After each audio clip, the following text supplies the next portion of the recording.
Olá, boa tarde.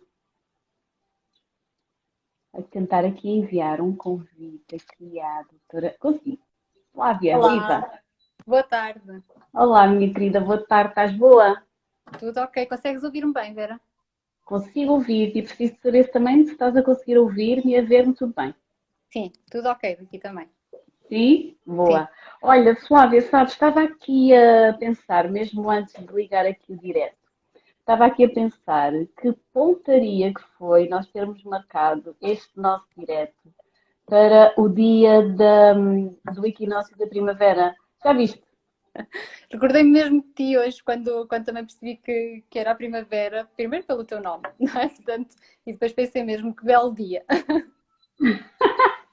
Olha, sabes, queria dizer que não foi propositado, foi assim só uma surpresa muito agradável que eu me lembrei hoje, quando todos nós nos lembramos hoje de manhã, não é? Porque vimos em todas as redes sociais e porque sentimos que, olha, hoje é o dia em que é o equinócio da primavera. Olha que giro hoje ser a nossa primeira live sobre este tema, que eu acho tão especial e a primeira desta série de conversas com valor Uhum. que eu vou trazer. E eu quero agradecer-te por tu estares aqui comigo hoje pela primeira vez, por partilhares esta conversa comigo. Eu tenho aqui uma música ligada. Perturba, tem alguma coisa? Não estou a ouvir quase nada. O som Ótimo, muito fundo, mas nada demais. ótimo.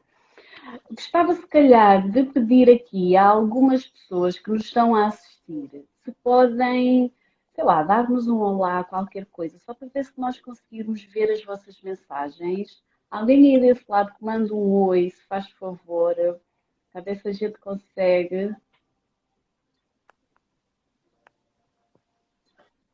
Isto deve haver um delay também, não é? Entre. Sim. Ah, já está. Consigo. Muito obrigada pela mensagem, muito obrigada por estarem desse lado connosco. Nós vamos então começar a falar. Esta live de hoje é sobre ansiedade em mim. Este é o tema que nós vamos trabalhar aqui hoje. Vamos trabalhar isto de duas visões distintas, que é aquilo que eu acho que é o ganho desta série de lives, que é nós vamos hoje ter aqui o contributo da doutora Flávia Miranda, que é psicóloga e que tem se especializado, tem pesquisado muitas coisas aqui sobre o tema da, da ansiedade e que vai dar-nos aqui um contributo muito grande, um contributo muito importante. E vamos ter então este contributo da doutora Flávia, que é o contributo da psicologia. E depois vamos ter a parte em que eu vou falar um pouquinho sobre a espiritualidade aqui neste assunto da ansiedade. Então, vamos começar. Eu gostava, se calhar, Flávia, que tu me ajudasses aqui a explicar um pouco às pessoas o que é isto da ansiedade, não é? Uhum. Porque há aqui uma ideia, talvez um pouco errada, de que a ansiedade é sempre algo mau, é sempre algo negativo. E não é assim. Queres ajudar-nos aqui a perceber um pouquinho melhor isso, faz favor? Sim, claro, claro. Antes de mais, obrigada também pelo convite, Vera, desculpa. E boa tarde também a todos que estão aqui já a entrar. E de facto é como dizes, muitas das vezes está aqui associado sempre a ansiedade a uma coisa negativa. Mas no fundo a ansiedade é uma emoção que é normal, que é experienciada por todos nós, e é caracterizada por sentimentos de medo, preocupação, tensão. E normalmente é sempre acompanhada também por sintomas físicos, portanto, aumento da pressão arterial, batimentos cardíacos acelerados, hiperventilação, suores, dores de cabeça, entre outros. Porque depois aqui a ansiedade também se manifesta de diferentes formas, consoante a pessoa. Portanto, isto também é importante aqui de referir. Aqui a grande Exatamente. questão, e que tu dizes muito bem, é que ela tem aqui um fator de proteção. Portanto, ela no fundo, ela é a nossa amiga, ela quer nos proteger de alguma coisa que ela percepciona como ameaçadora, terrível para nós. E este fator de proteção é muito importante, não é? Portanto, eu costumo dizer, se nós não tivéssemos ansiedade, nós fazíamos coisas muito perigosas que iriam colocar em risco a nossa vida. Mas apesar deste caráter aqui normativo, quando esta ansiedade persiste em determinados contextos e é muito intensa, ela acaba aqui por desenvolver e interferir negativamente nas atividades que eu quero fazer. E acarreta aqui um sofrimento físico e emocional significativo. E então aí nós já estamos a falar de uma patologia ansiosa. É aquilo que nós chamamos de ansiedade não normativa. Ok, deixa-me só fazer aqui uma. Só interromper-te aqui um bocadinho, Flávia, porque tu disseste uma coisa que eu acho muito interessante, que é a ansiedade é a nossa amiga. E isso que tu estás a dizer faz todo sentido, porque eu gosto de ver a ansiedade e gosto de explicar às pessoas a ansiedade como um gatilho interno. É Uhum. algo que nós temos em nós, que é normal, que é normatizado e que é suposto que exista em nós enquanto seres humanos. Portanto, todo ser humano tem, em alguns momentos da sua vida, ansiedade. E isso não é negativo, isso não é Uhum. mau. Isso é um gatilho que nos desperta para uma atenção redobrada face a uma pessoa, face a uma situação, face a um acontecimento, independentemente do que está na realidade, independentemente do que está na vida diante de nós, a nossa ansiedade é uma reação normal do nosso corpo. Ela perde este caráter normal quando ela assume, então, aqui padrões que já são um bocadinho patológicos, quando a pessoa não consegue sair aqui da ansiedade que se torna patológica, que se torna tóxica na sua vida. Uhum. Aquilo que tu estavas a dizer faz muito sentido. Acho muito importante nós passarmos esta mensagem às pessoas dos sinais e os sintomas que a ansiedade vai dando, porque ela dá sempre sinais e sintomas, não é? Independentemente do grau de ansiedade que nós sentimos em determinado momento da nossa vida, nós sentimos sempre um grau de ansiedade, sentimos sempre alguns sinais físicos. Batimento cardíaco acelerado, uma transpiração excessiva. Há sempre alguns sinais que nos indicam. Algumas pessoas têm mais dificuldade do que outras a perceber, pelo menos no imediato, os sinais que estão a acontecer no seu corpo, e isto às vezes também é mal interpretado pelas pessoas. Sim. A psicologia ajuda-nos a ver isto tudo, mas a espiritualidade também nos pode ajudar aqui. Como é que eu acho que a espiritualidade nos pode ajudar aqui? Primeiro, se calhar, explicar aqui um bocadinho, porque eu não sei como é que as pessoas que nos estão a assistir vivem a espiritualidade. Então, eu gostava de partilhar com todos vocês como é que eu vivo a espiritualidade. Para mim, a espiritualidade é algo que me permite reconectar-me comigo mesma, em mim enquanto ser humano, em todas as dimensões que me compõem enquanto ser. E a espiritualidade é algo que vem como um amparo, um suporte para momentos que podem ser como este de ansiedade ou em todos os outros momentos da minha vida. A ansiedade, perdão, a espiritualidade, ela permite-nos aceder a lugares mais profundos nossos, que às vezes são causa da ansiedade. E a pessoa não dá conta disso numa primeira avaliação, num primeiro insight que tem. Tantas e tantas vezes as pessoas ficam ansiosas e não percebem o motivo pelo qual estão ansiosas. Tantas e tantas vezes as pessoas precisam de se reconectar com elas mesmas para perceber o que é que está, ou qual é o pedacinho delas, do puzzle, como eu costumo dizer, que está fora do sítio ou que não está mal encaixado. E é assim que eu gosto de perceber a espiritualidade. É muito importante eu dizer aqui que a espiritualidade não implica nenhuma relação com a religião. E isto é uma coisa que muitas pessoas perguntam. Muitas pessoas perguntam assim: ah, Vera, mas tu acreditas em Deus? Eu acredito, tá? Mas isso sou eu, Vera. Agora, a forma como eu me relaciono com a minha espiritualidade, ela é absolutamente independente da minha crença ou de religião, que absolutamente não tenho. Partilho aqui contigo que não tenho. Aliás, os meus filhos não são batizados, portanto, eu não tenho religião, não acredito na religião.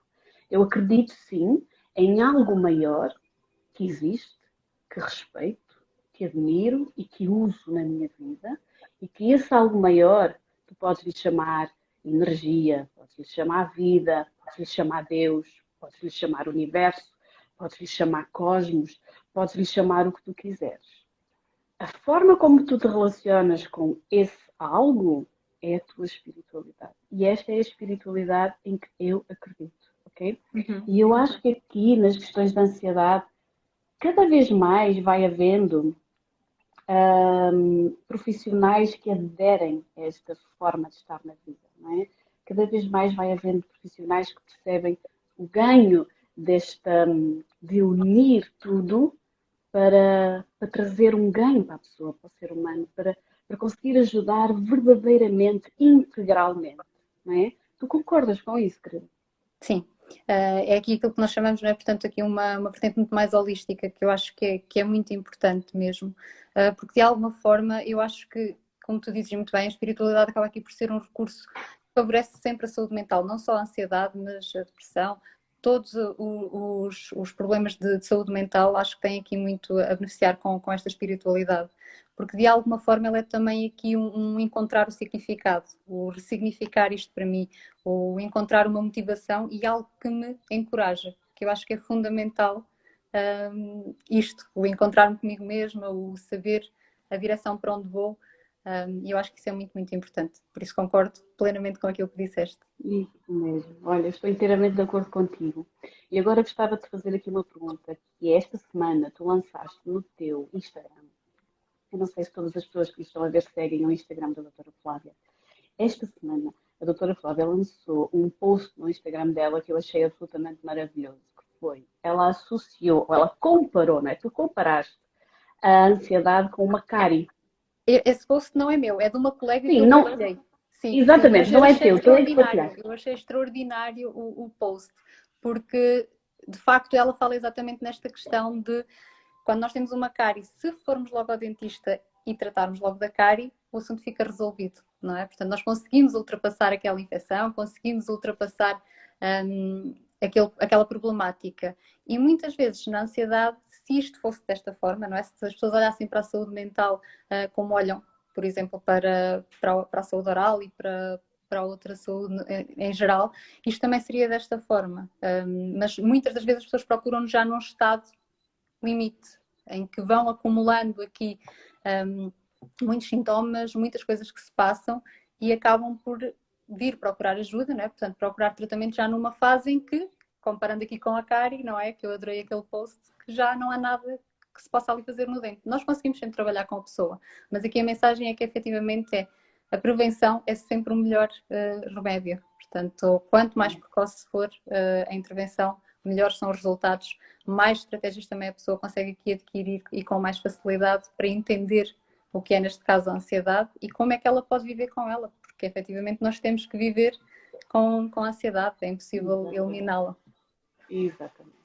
Olha, a ansiedade é uma das perturbações que mais nos chega na consulta, não é? É uma das perturbações mais e mais frequentes. Todos os dias chegam pessoas com dificuldade em lidar com a ansiedade. Queres-nos falar um bocadinho sobre a tua experiência? Qual tem sido, assim, a principal causa de ansiedade nas pessoas que procuram? Nesta fase em concreto, não é? Aqui com a questão da pandemia, tenho recebido alguns casos exatamente com esta incerteza do futuro. Porque a ansiedade caracteriza-se aqui exatamente pelo querer controlar tudo, ter tudo ao nosso alcance, no nosso controle.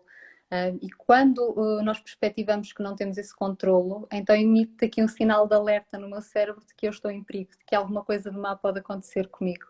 E eu acho que com esta questão do Covid, se antes já era impossível eu imaginar o amanhã, não é? Portanto, saber o que é que vinha amanhã, isto agora tornou-se ainda mais desconhecido. E eu acho que é este não perceber completamente e não sabermos para que direção é que vamos, que está aqui de alguma forma a potenciar muitas perturbações ansiosas, portanto, esta falta de controlo, que as pessoas antes tinham aqui um bocadinho um controlo que era um controle falso, não é? Portanto, antes as pessoas acreditavam que, ok, eu tenho um trabalho fixo, tenho um contrato de trabalho, estou mais ou menos segura, mas efetivamente nada na vida é seguro, mas era uma sensação de segurança falsa que nos passavam. E neste momento as pessoas não sentem sequer essa segurança falsa e isso potencia aqui muita ansiedade, o não saber o que esperar da manhã. Ok, exatamente. Olha, eu concordo inteiramente contigo. E acho que isto leva-nos aqui para conversas um bocadinho mais profundas, que é a grande maioria das pessoas, de facto, ela tem necessidade em ter um controle sobre a vida. E daqui a bocadinho nós vamos responder a algumas perguntas que as pessoas nos deixaram para esta live. E há uma pergunta que fala exatamente sobre isso, que é a dificuldade de controlar a vida. Nós somos seres humanos, portanto, todos nós temos, em algum momento da nossa vida, todos nós temos alguma vontade de controlar, não é? Todos nós. Eu tenho, tu tens, todas as pessoas têm. A gente queria controlar alguma coisa. Agora, porquê que eu acho que as pessoas têm tanta necessidade de controlar? Porque quando nós temos tudo controladinho, a probabilidade de não conseguirmos fazer face ao que está a acontecer é mais pequena. E então é aqui que nas minhas consultas e com o apoio da espiritualidade eu tento ajudar as pessoas, que é largar o controle. É extremamente terapêutico para as pessoas, porque deixa as pessoas em contacto direto com as suas ansiedades no todo, com as suas dúvidas internas, com as suas principais introspecções que elas precisam fazer e com os seus medos. Porque quando a gente perde o controle das coisas, não é? Imediatamente você sente um medo. E agora? O que é que vai acontecer? E o Covid, estavas a dizer muito bem, que é o Covid trouxe-nos isto, que é ninguém estava à espera deste vírus, ninguém estava à espera destes confinamentos sucessivos, ninguém estava à espera de termos que precisar de uma vacina, ninguém estava à espera de nada disso. Então, eu acho que o ganho que nós podemos trazer aqui às pessoas é explicar, ensinar, informar as pessoas que largar o controlo das situações que de facto não estão nem nunca tiveram no nosso controlo é extremamente terapêutico para todos nós. É difícil, não é? Eu tenho muitas pessoas que me dizem assim, espera, mas isso é difícil, porque custa, porque eu não sei lidar com isso, porque eu fico muito ansiosa, porque eu sinto tonturas, porque eu sinto que me falta a força nas pernas, todos os sinais que tu estavas a falar há bocadinho, todos esses sinais, de facto, indicam que a pessoa atinge ali patamares de ansiedade elevadíssimos.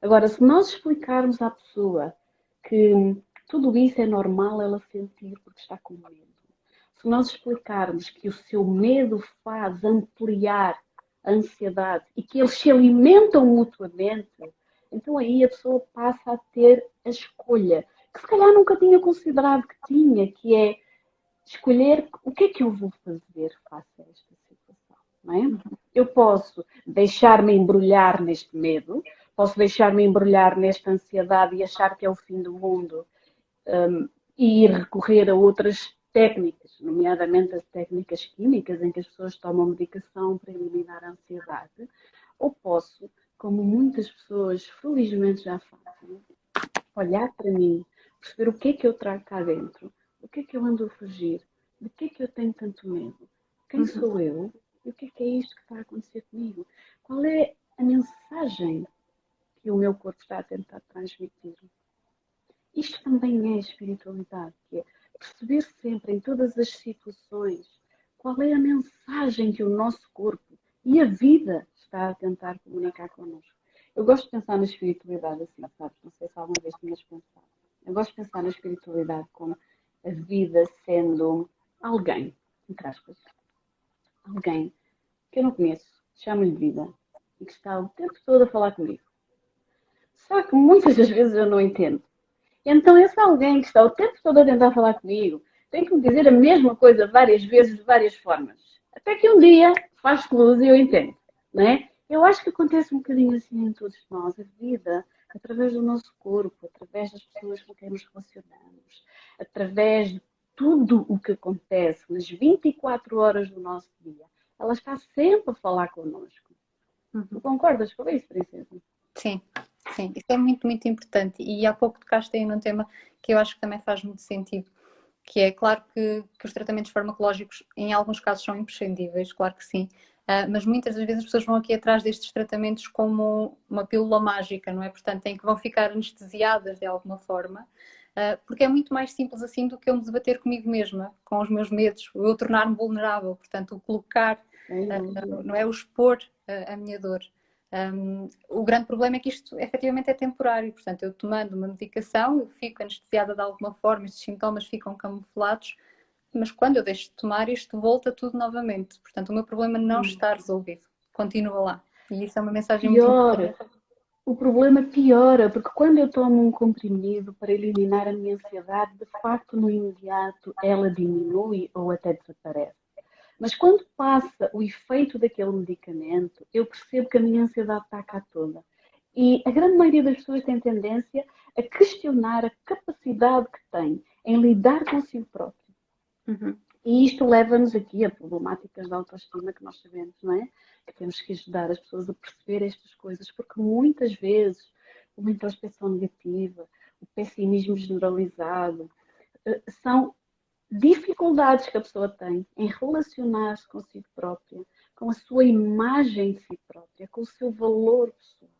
A grande maioria das pessoas não pensa nestas coisas, não é? A grande maioria das pessoas, eu acho que a grande maioria das pessoas está habituada a validar-se de acordo com o que o outro diz sobre si. Uhum. Se te digo que tu és uma excelente profissional, tu acreditas que és uma excelente profissional. Se eu te digo que és uma péssima profissional, tu acreditas que és uma péssima profissional. Isso deixa-nos assim, sabes? Tipo Sim. gelatina, como eu costumo dizer, tipo meio gelatinosos, não temos uma forma, não temos uma estrutura, não temos um conteúdo. Nós somos aquilo que os outros dizem que nós somos. Isso é uma autoestima zero. Sim.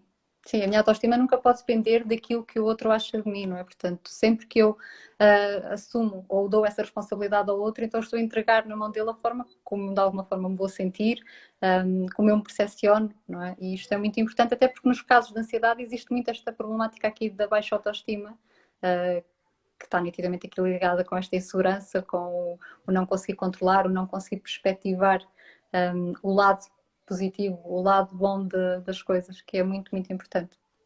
Ok. Flávia, fala-nos um bocadinho como é que tu lidas com a ansiedade na tua vida.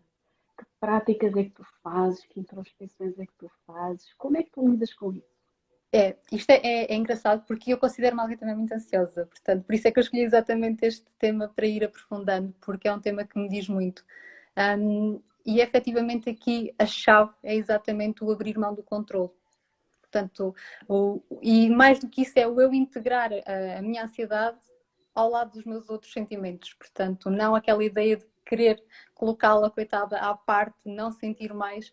Portanto, quanto mais nós fazemos isso, mais ansiosos ficamos. Nós temos que olhar aqui um bocadinho para a ansiedade como a tristeza, como a felicidade. Todas elas têm um trabalho para fazer, todas elas têm uma função e nós temos que as deixar trabalhar. Okay? Portanto, elas têm uma função no nosso corpo, no nosso estado emocional. E sempre que eu decido colocá-la de parte, portanto, decido que ela não entra na minha vida, então de alguma forma eu estou só a criar uma tensão com ela. Portanto, ela vai tentar entrar. E eu continuo ali a segurar a porta, como eu costumo dizer, para ela não entrar, para não me sentir frustrada. E vai acontecer exatamente o contrário, que eu estou ali a medir forças com uma coisa que é natural, que tem que acontecer. Exatamente. E normalmente perdemos essa guerra, não é? Porque ela entra Sim. de qualquer maneira, ela assume o controle e quando mais a gente tenta controlá-la, mais ela cresce. E Uhum. quanto menos nós tentamos estar ansiosos, é quanto mais ansiosos nós ficamos. Precisamente porque começamos a questionar que não temos mão na situação. Eu não Sim. tenho controle sobre o que está a acontecer comigo, eu não estou a conseguir fazer com que eu própria me sinta melhor, eu não sou capaz de o fazer. Uhum. E as pessoas têm que perceber aqui uma coisa que é tudo aquilo que nós dizemos e tudo aquilo que nós pensamos, a primeira pessoa a receber essa informação somos nós. Né? O nosso cérebro está ligado a nós, né? Está no nosso corpo. Se eu penso que eu não sou capaz, olha, o meu cérebro vai acreditar que eu não sou capaz. E, portanto, toda a informação a nível de hormonas, a nível de produção química, o meu cérebro vai enviar a informação para o meu corpo que eu não sou capaz. E vem as Uhum. tonturas, vem a falta de força nas pernas, vem o não saber lidar, vem a tristeza profunda, vem a ansiedade generalizada, vem todas essas coisas, não é? Então é muito Uhum. importante explicar às pessoas que todos nós temos que ter muito cuidado com aquilo que dizemos, com aquilo que pensamos, com aquilo que fazemos e com a forma como nos vemos, né? Sim. Eu conheço tantas pessoas, Flávia, que se queixam que os outros não as veem. Tantas pessoas chegam às consultas dizendo que não são vistas, não são ouvidas.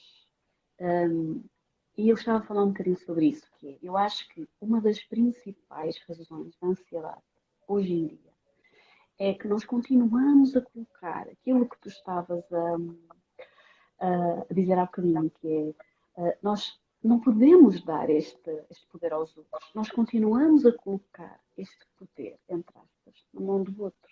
Então, tantas e tantas vezes as pessoas nos chegam com queixas de que eu não sou vista, eu não sou ouvida. E normalmente a primeira pergunta que eu faço é no sentido de tentar perceber se aquela pessoa já se vê, se aquela pessoa já se ouve. E normalmente a resposta é uma surpresa do género, mas como é que eu posso ver-me, como é que eu posso ouvir-me, como é que eu posso dar-me atenção? Não há este hábito, nós não somos ensinados para isso desde pequenos, não é? Nós somos ensinados desde pequenos a viver quase para servir os outros, para cuidar os outros. E aqueles que são cuidadores, aqueles que são protetores, eles são amados. Todos nós gostamos de ser cuidados e protegidos, mas alguém tem que cuidar de nós. E esse alguém temos que ser nós próprios. Isto não nos ensinam, não é? Sim. Então aqui a vida, deixa-me só terminar aqui. A vida é um espelho nestas situações, que é claro que na minha vida ninguém vai ver-me, ninguém vai ouvir-me, enquanto eu não for capaz de me ver e de me ouvir e de me respeitar e de me aceitar.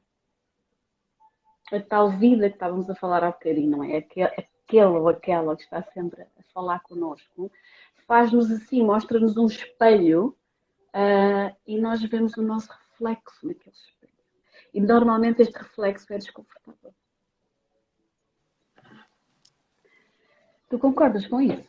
Sim, concordo. E era mesmo o que há pouco o que ia dizer, que hoje em dia fala-se muito nestas estratégias de autocuidado, não é? Portanto, isto é mesmo de facto importante, que é, eu tenho que me tratar da mesma forma que eu trataria alguém que gosto muito, não é? Portanto, nós damos muito de nós para os outros e na maior parte das vezes aquilo que eu também sinto muitas vezes em consulta é exatamente isto, que existe aqui um anular-se por completo, em que aquilo que eu vou olhar e aquilo que eu vou identificar em mim depende sempre daquilo que os outros também identificam.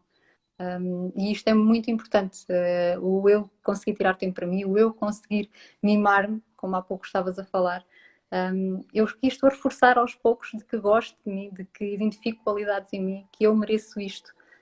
E por vezes isto não acontece todo nestes quadros ansiosos porque a pessoa não tem tempo para ela. Portanto, ou acredita que não merece isto porque tem que se preocupar com outras coisas.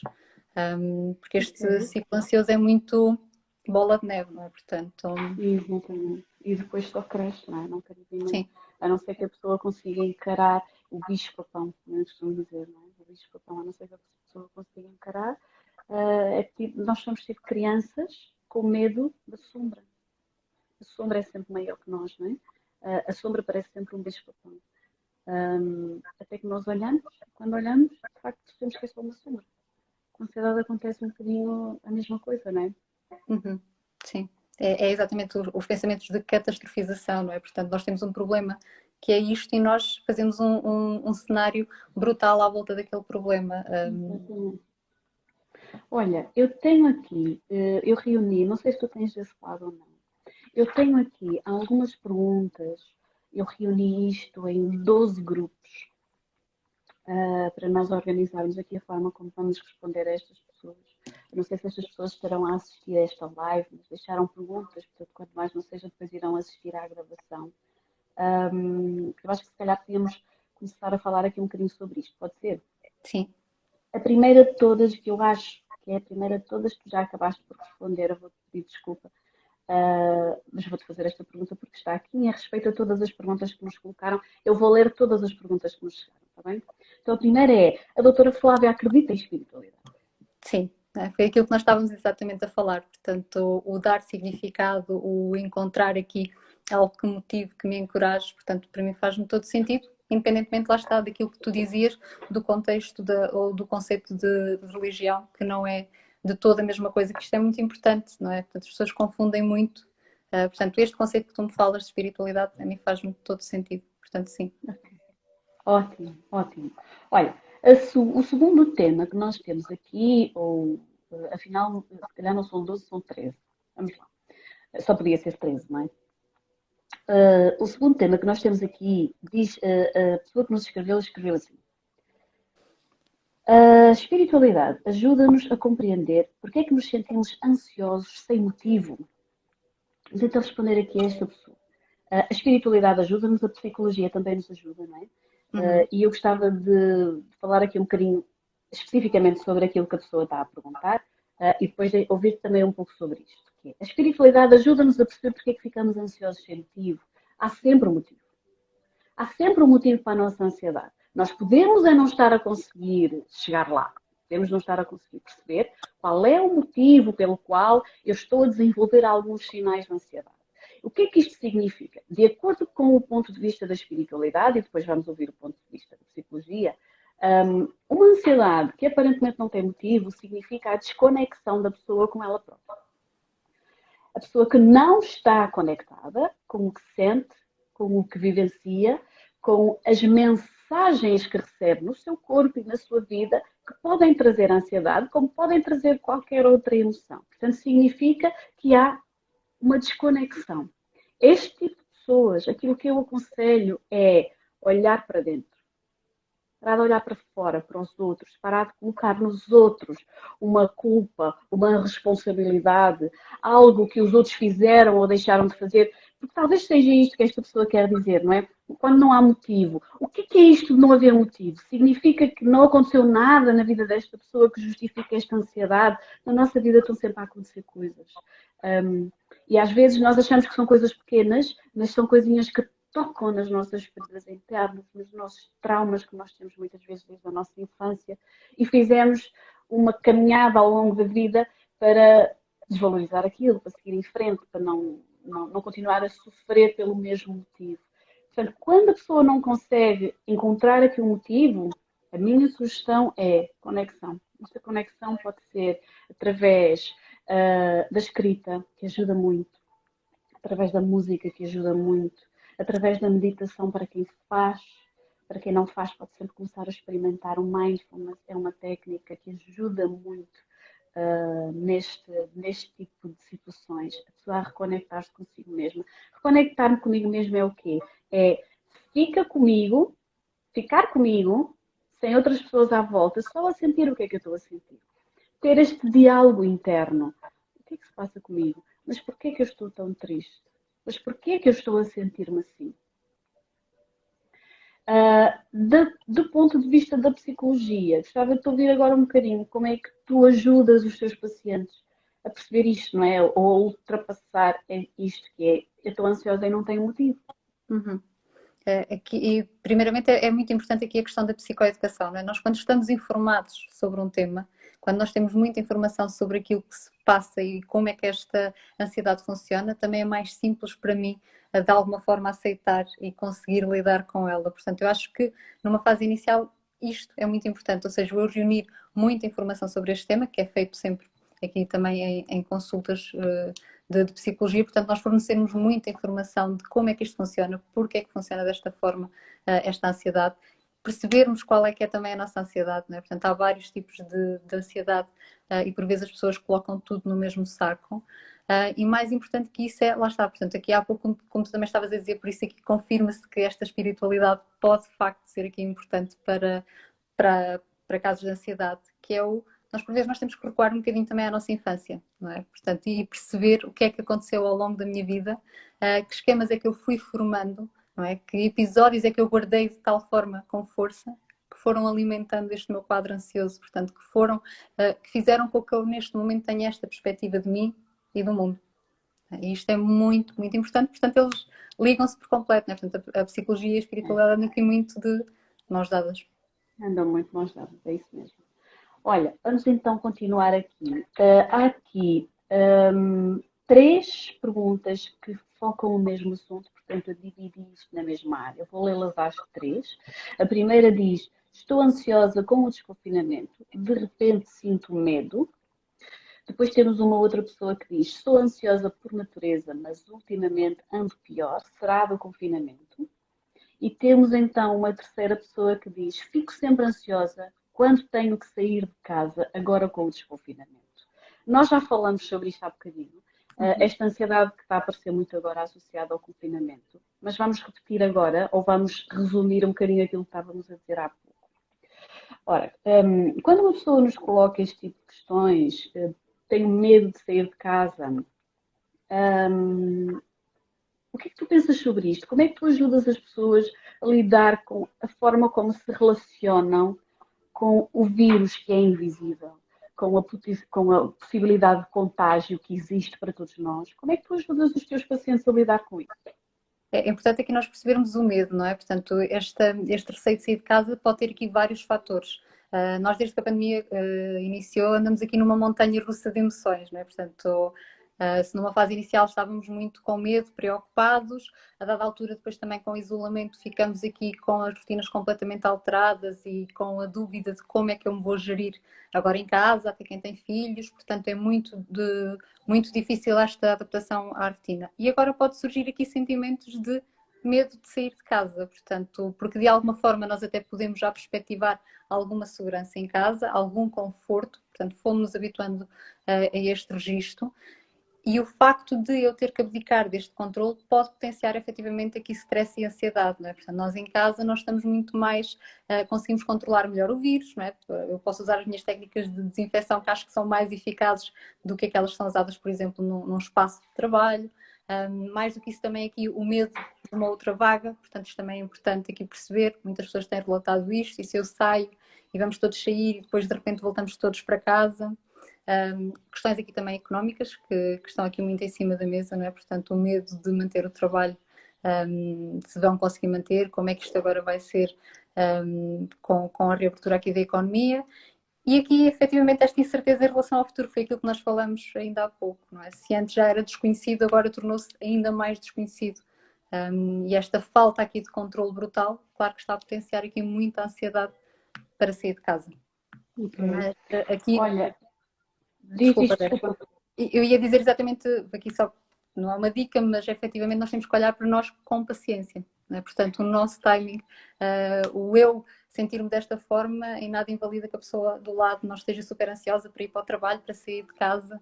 Portanto, nós não somos iguais e temos que respeitar aqui um bocadinho o nosso processo, os nossos timings. Ok. Olha, eu concordo com isso tudo. Eu acho que gostava de acrescentar aqui uma coisa, que é as pessoas que eventualmente podem estar aqui a sentir este tipo de ansiedade, que é esta ansiedade de sair de casa, até que ponto isto não pode estar ligado com o facto de que nós não controlamos se os outros vão ter os devidos cuidados ou se os outros não vão ter os devidos cuidados, não é? Nós só podemos preocupar-nos connosco e nós só conseguimos controlar os nossos hábitos de higiene. Sim. A quantidade de vezes que desinfetamos as mãos, a quantidade de vezes que lavamos as mãos, onde tocamos, onde deixamos de tocar. E eu acho que isto o confinamento é só mais um tema, não é? Porque na base, se calhar, está mais um bocadinho do mesmo que nós temos estado a falar, que é, talvez as pessoas, mesmo aqui neste assunto, que é recente, que é recorrente hoje em dia, nos dias de hoje, pelo menos há um ano para cá, talvez aqui também neste assunto, as pessoas estejam a colocar no outro a responsabilidade do próprio contágio ou não contágio. Porque eu conheço muitas pessoas que estão profundamente ansiosas com este desconfinamento e agora estamos neste desconfinamento progressivo, não é? Em que as crianças já podem ir às creches, aos jardins de infância, às escolas de primeiro ciclo. E então algumas pessoas já podem começar a sair de casa para levar as crianças à escola. E será que têm cuidado? E será que não têm cuidado? E será que agora vai voltar? Isto vai piorar tudo? Quer dizer, o facto de nós colocarmos nos outros esta responsabilidade acaba por ser também uma desresponsabilização para nós próprios. E a espiritualidade fala sobre isto. Nós podemos sentir-nos perturbados com aquilo que os outros fazem ou deixam de fazer, mas nós devemos concentrar-nos apenas na nossa ligação connosco próprios e na responsabilização que nós temos pela nossa vida. Porque é claro que nós corremos riscos. É claro que onde há mais pessoas há mais possibilidade de contágio.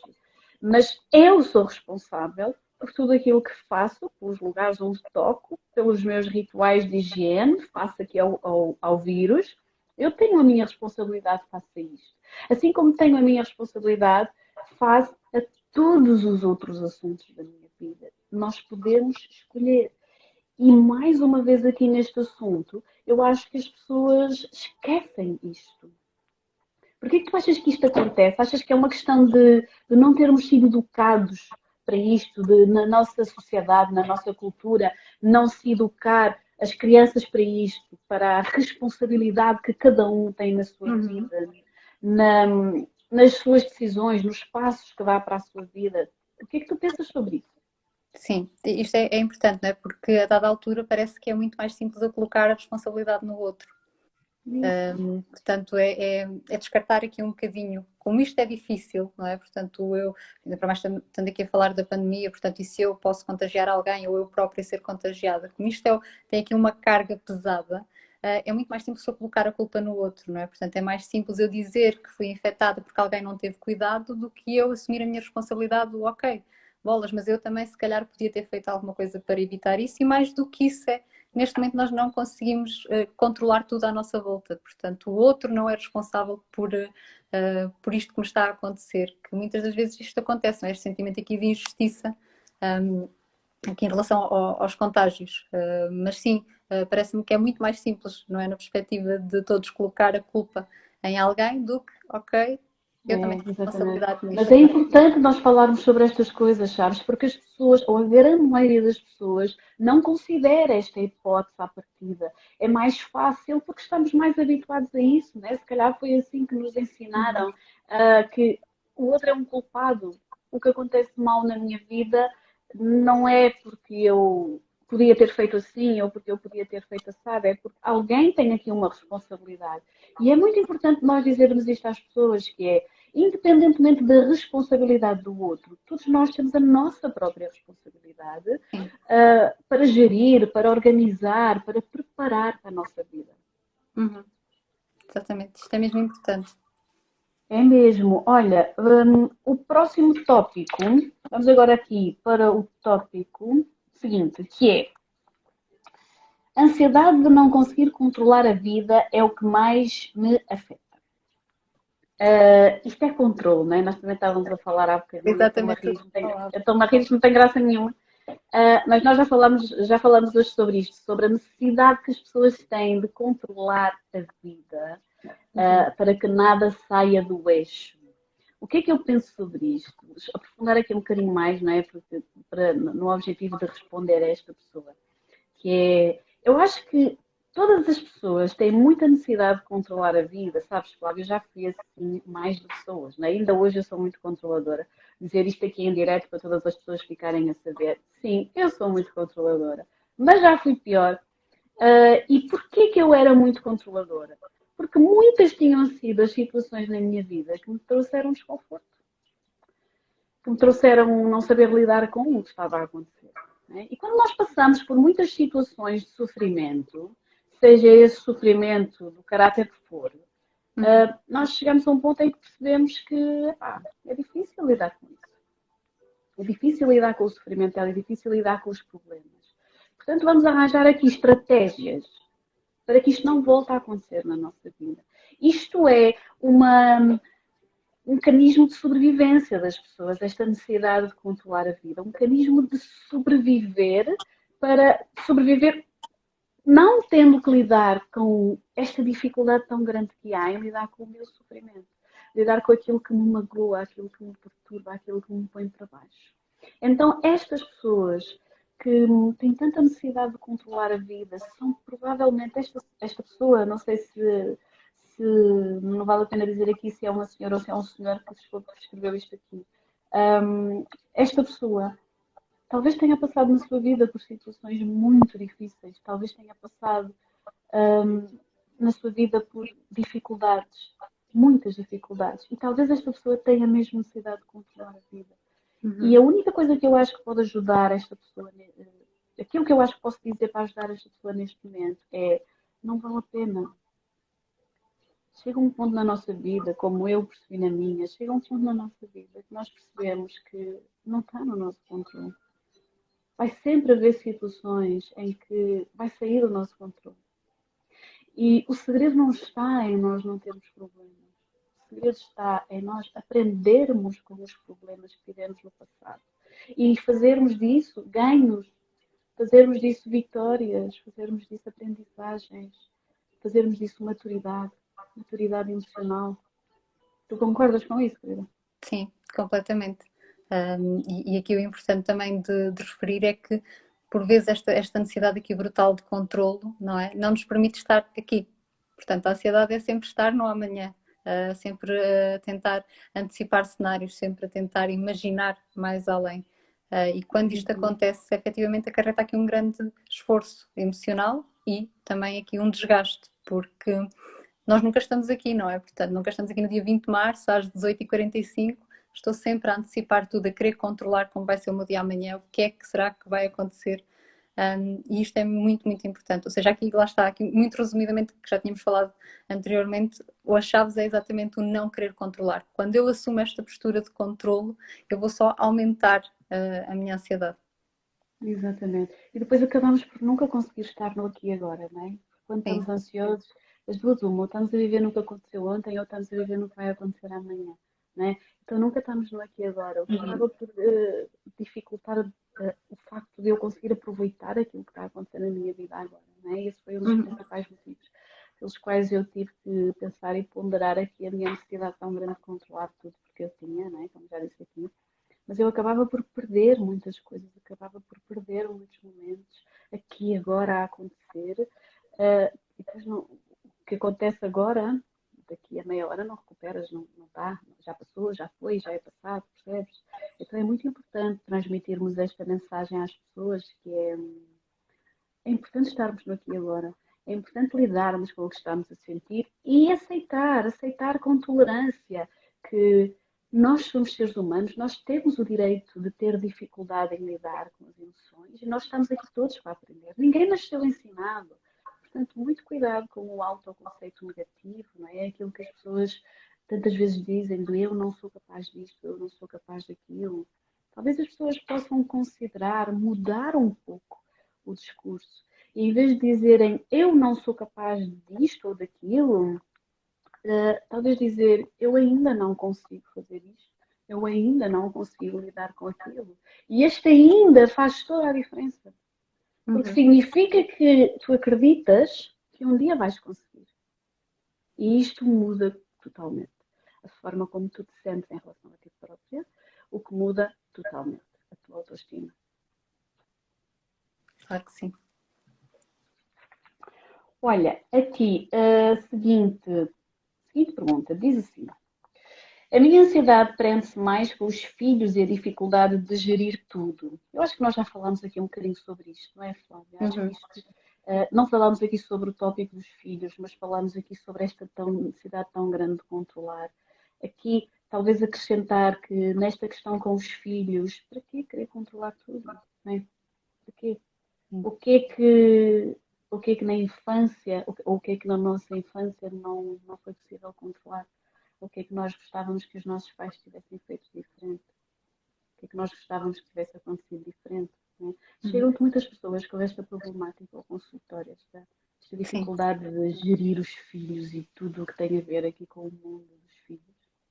Sim, e isto é importante, não é? Porque nós acabamos, neste caso, os pais ansiosos acabam por transmitir esta ansiedade também para os filhos, não é? Portanto, eles copiam, eles, de alguma forma, os modelos dos filhos são os pais, não é? E eles vão também aprender a lidar com as coisas da forma que veem os pais fazer. E isto é muito importante. Aqui também uma dica para esta também é exatamente os filhos não são património, não é? Portanto, muitas vezes existe aqui esta ideia de querer controlar, de querer fazer tudo por eles. Efetivamente, eles têm que errar, têm que fazer algumas coisas menos positivas, mas só assim é que aprendem e conseguem seguir o caminho deles. Não é? Portanto, outra forma, vamos copiar este modelo, que já por si só é ansioso.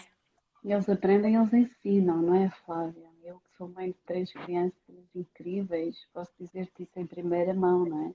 Eles aprendem connosco, mas eles ensinam-nos muita coisa sobre tolerância, sobre tempo, sobre amor, sobre respeito. Eles ensinam-nos muita coisa.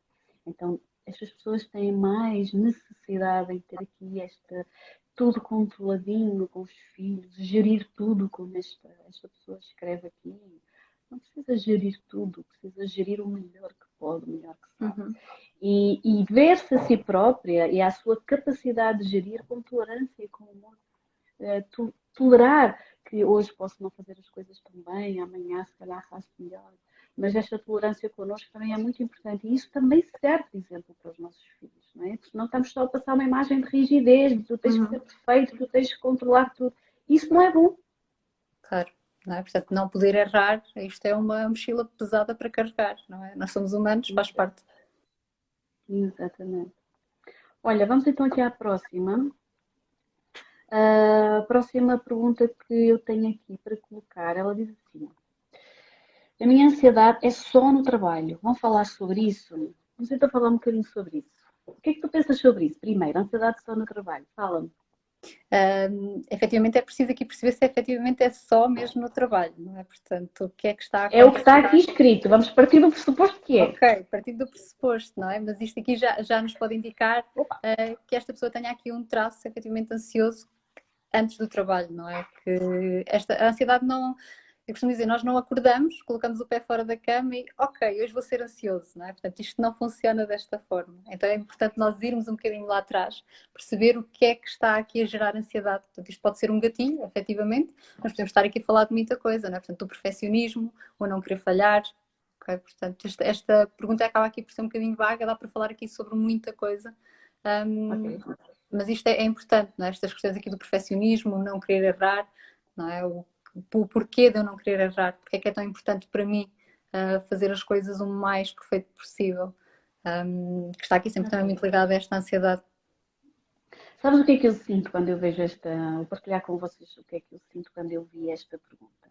A primeira coisa que eu senti foi: esta pessoa que escreveu isto não gosta do trabalho que faz.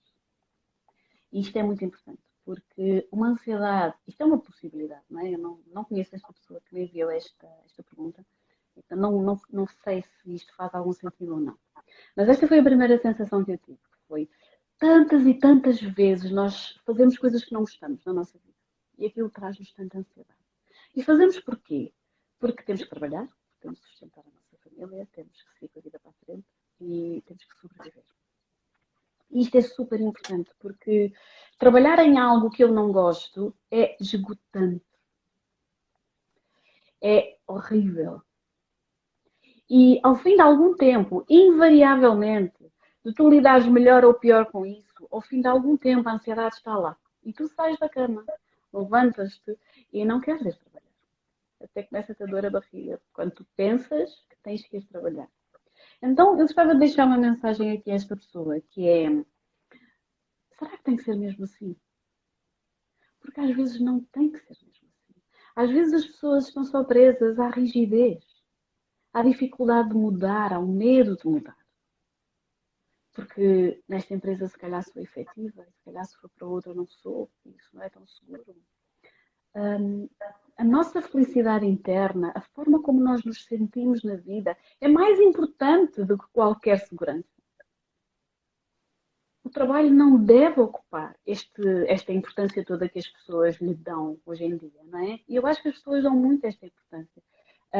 Eu não consigo, hoje em dia na minha vida, eu não consigo imaginar-me a trabalhar em algo que eu não gostasse de fazer, algo que não me preenchesse enquanto pessoa, enquanto ser humano.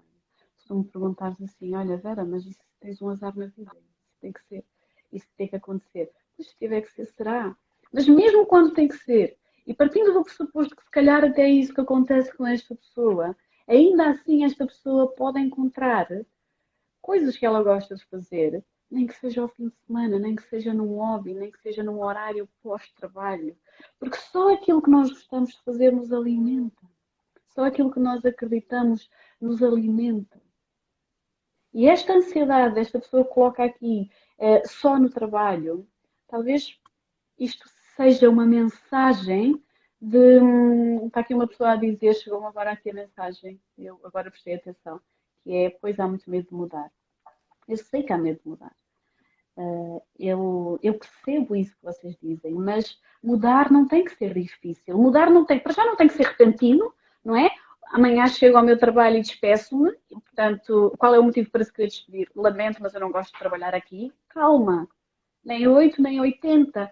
Agora, se nós começamos a fazer esta introspecção de isto talvez não seja o melhor lugar para mim, e se nós começamos a pensar, a considerar a hipótese de fazer coisas diferentes, respeitando-nos mais, eu acredito que aqui, eu falo muito sobre isto nas minhas consultas, que é a vida é como se ela ganhasse um movimento próprio. E de repente nós vemos as coisas a acontecer à nossa volta, potenciando o acontecimento A ou B, e nós nem tivemos que fazer nada. Às vezes só pelo facto de nós estarmos em contacto connosco próprios, de nos respeitarmos, de nos aceitarmos, às vezes é o suficiente. Sair da nossa zona de conforto, como está a dizer aqui outra pessoa aqui no comentário. É isso mesmo. Quantas e quantas vezes nós estamos na nossa zona de conforto desconfortável? É ou não é? Flávia, diz-me se concordas comigo. Sim, concordo. Estava aqui a ver os comentários porque eles não me estavam a aparecer. Mas é muito importante. E aqui também acrescentar que, por vezes, tem que existir aqui o encontrar um propósito de vida, que é isto que nós não vemos e que potencia também estes quadros ansiosos e até quadros depressivos. Portanto, quando eu tenho um propósito de vida, quando eu tenho um propósito para mim, então isto funciona aqui como um suporte e um recurso. E muitas das vezes estes quadros ansiosos e até quadros depressivos, porque nós sabemos que eles muitas vezes andam de mãos dadas, nascem muito aqui por esta falta também de propósito, ou aliás, se eu encontrar um propósito, isto é um recurso para mim. Hoje falávamos isso exatamente numa formação que tive de manhã, portanto, esta questão aqui de isto funcionar como um recurso para eu conseguir sair desta zona de ansiedade, desta zona de medo. E quando eu encontro esse propósito, não é? Quando eu consigo perceber o que é que efetivamente me faz sentir realizada, me faz sentir feliz, não é um peso, uma carga que eu tenho que carregar, então as coisas, o caminho faz-se muito mais simples, não é? É como se eu fosse libertando Exatamente. algumas pedras da minha mochila. Exatamente. É como diz uma frase que eu gosto muito, que é o caminho só se faz caminhando, não é? Só quando nós começamos a percorrer esse caminho é que ele se abre. Olha, vamos continuar então. A pergunta seguinte diz: fico ansiosa quando espero o resultado de algo que fiz, acho sempre que vai ser mau. Nós já falamos sobre isto hoje. As pessoas que tiverem a oportunidade depois de assistir à live, caso não tenham ouvido a primeira parte, nós já falamos sobre isto. Prende-se aqui com questões de controlo, prende-se com a questão de introspeção negativa, a necessidade de retomar a tolerância, a forma mais amorosa, mais doce de pensarmos sobre nós próprios, a forma de nos autocuidarmos nos pensamentos que temos sobre nós próprios, não é? Nós já falamos sobre isto. Não sei se queres acrescentar alguma coisa, Flávia. Não, aqui muito esta questão aqui de relembrar que esta ansiedade, nós podemos tentar aqui falar de algum tipo de ansiedade que é só em momentos de avaliação ou de julgamento, não é? E neste caso, efetivamente, pode ser que é uma ansiedade social, por exemplo, nós não sabemos, porque não estamos a avaliar. Mas aqui também para nós percebermos que a ansiedade tem vários ramos, não é? Como eu costumo dizer, é como se fosse uma árvore, Exatamente. tem várias ramificações e é importante perceber, com acompanhamento, qual é. Exatamente. Olha, a próxima diz: fico muito ansiosa quando tenho que falar em público, o que é que devo fazer? Aqui eu acho que nós também já falamos um bocadinho sobre isto, que é o que é que a pessoa tem que fazer quando tem que falar em público? Para já na hora é muito difícil. Todo este processo deve ser um processo que é feito com antecedência, não é? Este processo de reatar a relação comigo mesma, de me perdoar de todas as coisas que eu gostava de ter feito diferente e não fiz, de me aceitar como eu sou, de encontrar os meus pontos positivos. Tudo isto é feito antes do momento em que eu tenho que estar a falar em público, não é? No momento em que supostamente eu estou a falar em público, e há pessoas que ficam muito coradas, ficam muito vermelhas, ficam com muita vergonha. O que é isto de vergonha? A vergonha é a dificuldade em conseguir acreditar que o que eu estou a fazer é bom, é válido. E isto vai bater diretamente ao valor pessoal, à noção de valor pessoal que eu tenho sobre mim. E nestes casos é baixo. Queres acrescentar alguma coisa, minha querida? Não, concordo plenamente, né? Portanto, aqui uma baixa autoestima, claro que eu me percepciono sempre como que vou falhar, sou falhada, não vou conseguir fazer. Isto é aqui um ciclo vicioso, portanto, quanto mais eu foco nisto e depois mais foco nos meus sintomas corporais da ansiedade, mais difícil vai ser para mim eu conseguir ter uma boa prestação e esta má prestação, digamos assim, vai reforçar efetivamente este quadro e entra ali para a minha caixa das experiências negativas. Ok. Olha, nós tivemos agora aqui um comentário que eu gostava de ler, que é: quando já temos uma idade acima dos 60 anos, não é fácil. Ouça, minha querida, hum, até ao dia em que nós vamos partir deste plano, nós estamos em constante aprendizagem. Até ao dia em que nós já não tivermos que estar aqui, em que desencarnarmos, a nossa responsabilidade é a mesma. A responsabilidade de olhar por mim, cuidar de mim, amar-me, respeitar-me, confiar nas minhas capacidades. Aqui, este trabalho de autoestima não é um trabalho que nós fazemos só na juventude, é muito importante explicar isto. É um trabalho que nós temos uma escolha para fazer. E essa escolha pode ser aos 20, pode ser aos 30, pode ser aos 60. Acima dos 60, se é mais difícil, porque já há muito padrão, já há muito hábito de pensar nas coisas de uma determinada forma, eu acredito. Mas eu também acredito que dentro de cada um de nós há o amor suficiente, a vontade suficiente e a tolerância suficiente para nós conseguirmos alcançar os nossos objetivos. Flávia, ajuda-me a comentar este comentário que recebemos agora aqui na nossa live. Isto é importante, até porque também aqui de sublinhar aqui uma coisa, que é aquilo que eu também tenho percebido. Por vezes as pessoas acham sempre que a autoestima está sempre ligada ao aspecto físico. E associam sempre, não é? Portanto, aqui falando também nesta questão da idade, que a autoestima depende do meu aspecto físico, depende daquilo que eu vejo também só no espelho. E muitas das vezes o conceito de autoestima, aliás, sempre vai muito além disto, que é o que é que eu sou enquanto pessoa, como é que eu me vejo enquanto pessoa.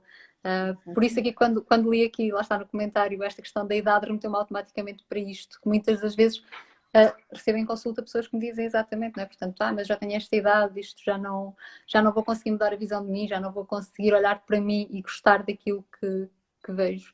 Portanto, nós estamos sempre em mudança, claro que sim, mas é importante aqui eu encontrar aquilo que eu considero positivo em mim, portanto, e não tem que necessariamente ser só o aspecto físico. Acho que é muito além disto, é que qualidades é que eu tenho.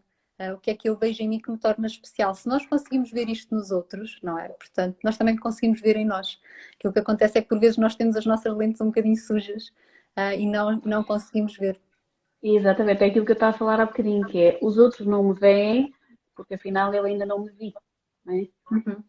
E todos nós temos defeitos, mas todos nós temos qualidades. Portanto, vamos conseguir ver-nos, vamos procurar por nós, vamos buscar por nós. Não é? Olha, há aqui uma pergunta.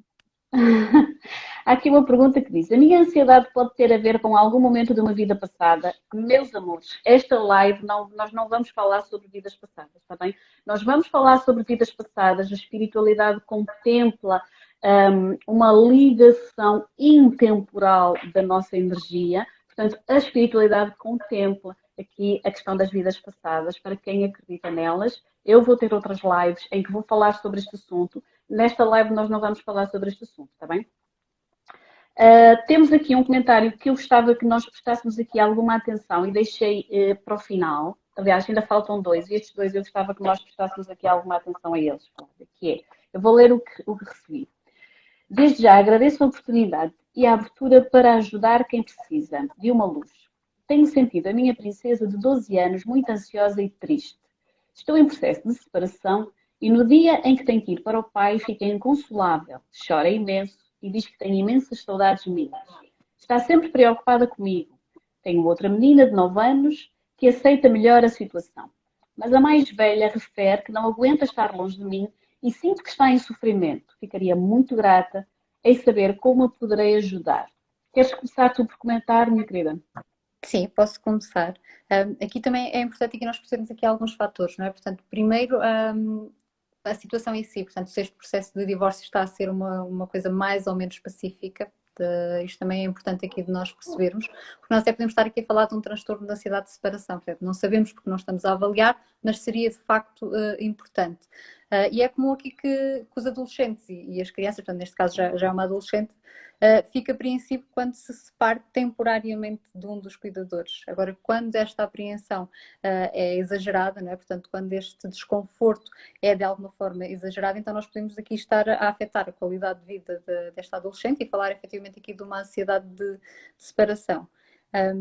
E aqui também é muito importante, que é o perceber-se de facto o que é que nós estamos a transmitir também a esta criança, a esta adolescente, se efetivamente é segurança, se nós também passamos a nossa ansiedade. Este processo de divórcio também pode estar aqui a ter impacto na ansiedade desta mãe. E isto é importante porque eles conseguem perceber isto, né? Portanto, nós conseguimos ler esses sinais. Mais importante ainda é aqui também uma coisa que eu acho que é de extrema importância, que é, por vezes, as crianças e os adolescentes acabam aqui por assumir, quando existe um divórcio, que tenho que escolher uma das partes, ok? E se estou, de alguma forma, a partilhar o meu amor com as duas partes, então se calhar não vou receber de uma das partes esse amor.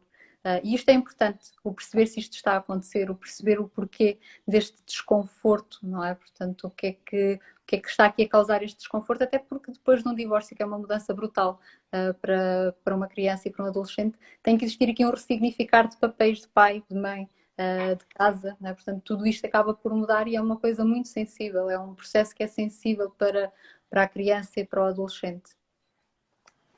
Olha, eu concordo com isso tudo que tu estás a dizer. Há aí uma das coisas que eu vou pegar, que tu disseste, que é até que ponto a ansiedade da mãe pode estar aqui a influenciar um bocadinho a ansiedade dos filhos. Todos os nossos filhos são diferentes, não é? Esta pessoa que nos escreve fala aqui em duas crianças. Eu tenho três, portanto eu percebo que todos os nossos filhos são diferentes, mesmo sendo filhos do mesmo pai e da mesma mãe. Todos eles têm, cada um deles tem a sua personalidade e cada um deles tem a forma como ele lida com a sua dimensão emocional. Então, todas as pessoas são diferentes umas das outras, independentemente dos pais.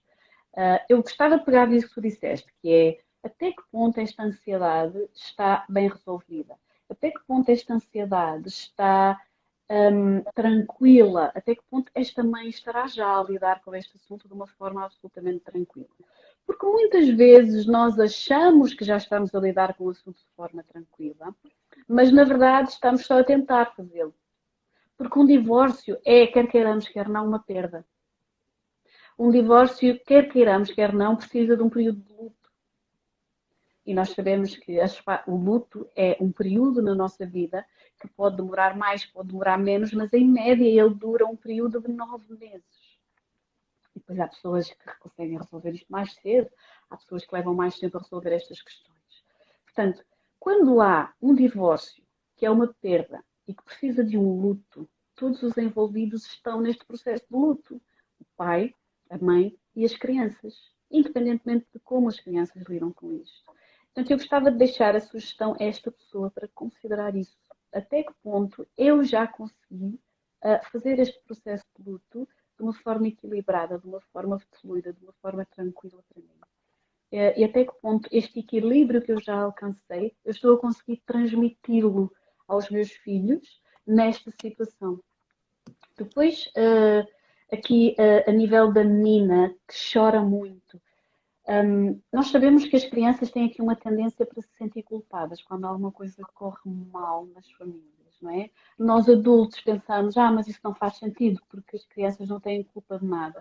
Mas a biologia da criança não sabe isso. A biologia da criança não aprendeu isso. E cognitiva e emocionalmente a criança tem tendência a culpar-se, sim. Portanto, pode perfeitamente estar a acontecer nesta situação em que a menina tem que ir com o pai, pode estar a acontecer pura e simplesmente o facto dela não conseguir lidar com a culpa ou da separação, ainda que ela não entenda esta culpa, ainda que isto possa não ser consciente na mente dela, há uma culpa, um sentimento de que eu falhei em alguma coisa. E isto tem que ser conversado com as crianças. Nós temos que verbalizar às nossas crianças, por muito que vos pareça ridículo, nós temos que verbalizar às nossas crianças. Isto que aconteceu não foi responsabilidade tua, não foi culpa tua, porque as crianças têm esta tendência, não é?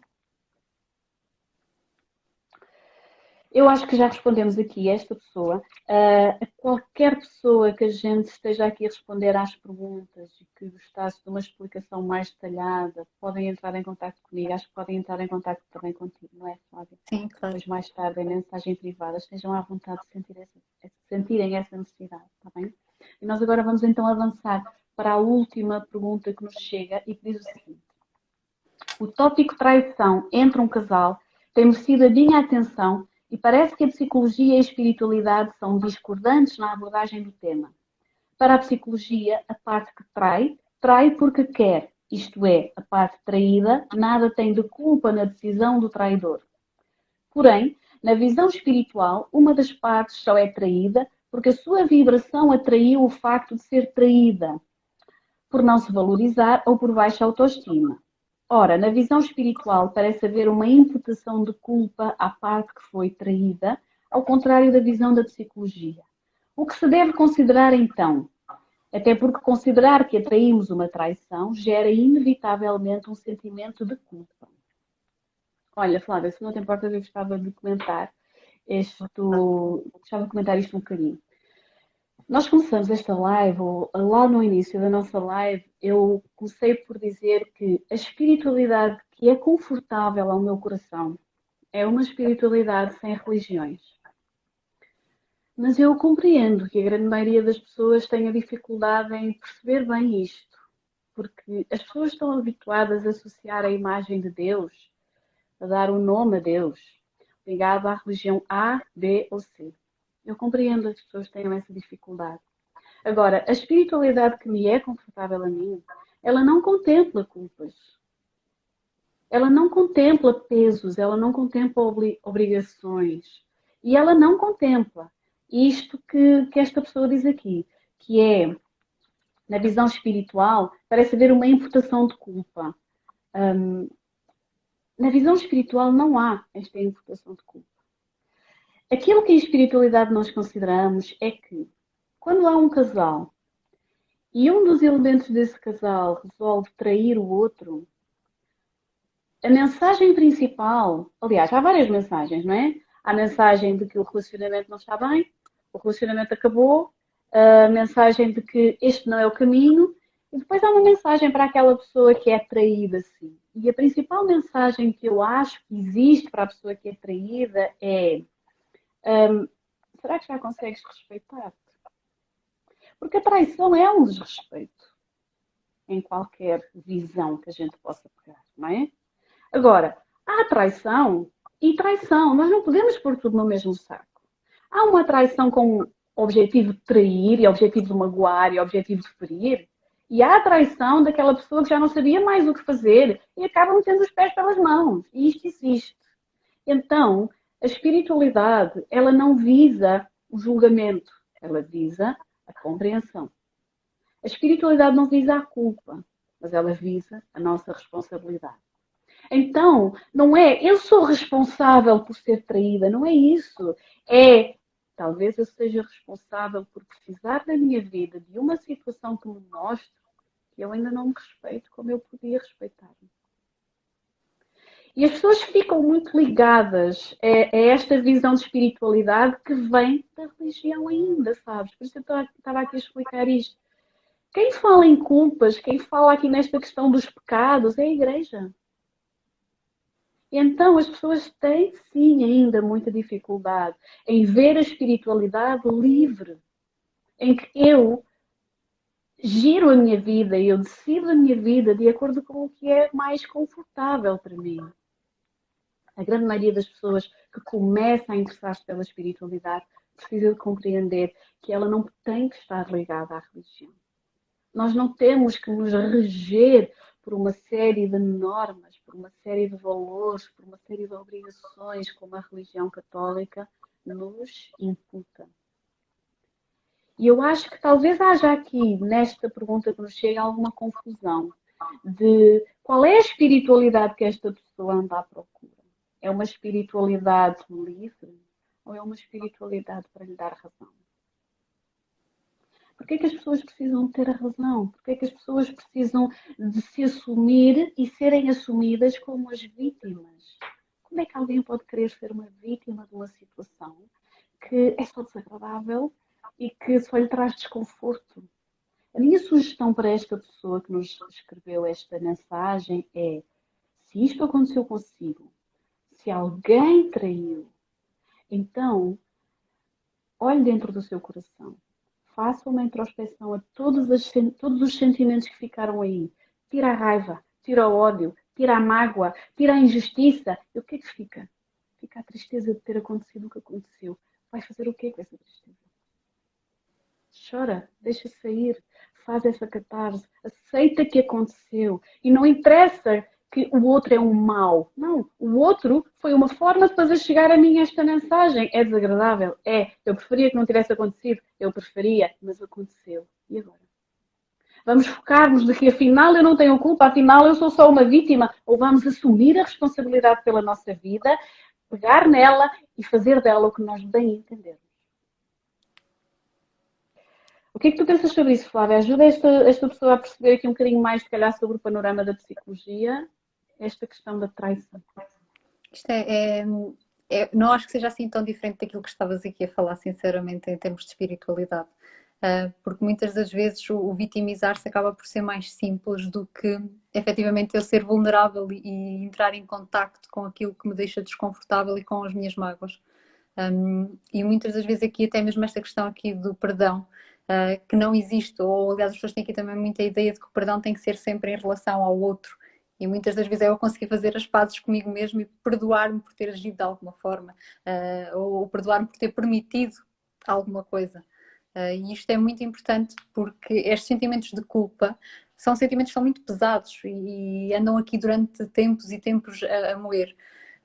E de facto isto aqui do perdão é uma coisa um bocadinho complexa, que as pessoas acham sempre que é perdoar o outro e ter que refazer uma relação com outra pessoa. Portanto, nós não temos sempre que reatar uma relação com alguém que perdoamos, nem que seja de amizade. Às vezes existe aqui um bocadinho isto, mas tem que ficar tudo bem, eu tenho que pelo menos conseguir falar.